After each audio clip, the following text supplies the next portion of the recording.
第10区英语学习者的家长和家庭们，你们好，希望您喜欢我们分享的有关社交情感学习 SEL 的方法和资源。如果您还没有关注，请查看我们的 SEL 信息图。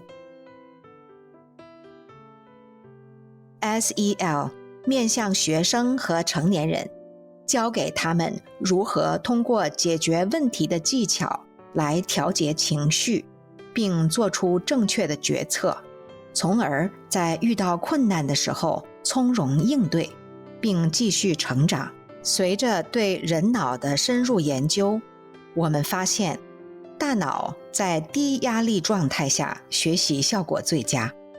为了让学习最大化，我们必须要降低学习者的情感过滤。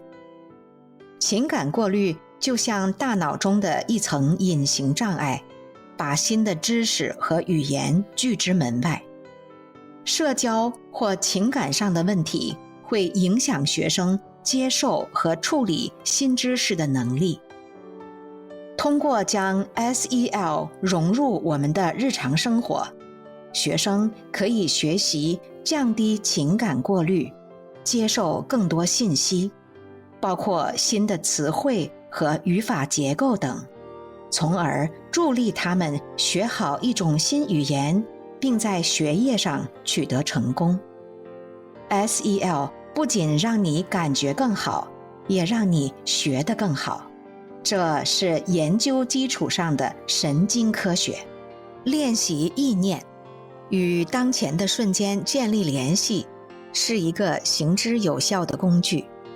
和家人一起尝试一下，你会惊讶地发现，只需几分钟的练习就可以帮你重新找回注意力。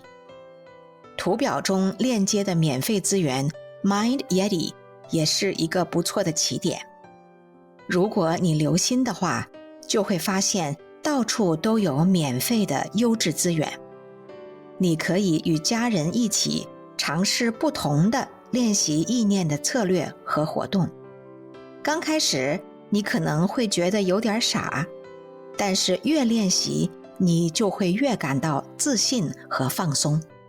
我们期待着在本系列中与您分享更多的信息，和您探讨帮助学生提高英语能力和学业成绩的工具、技巧和策略。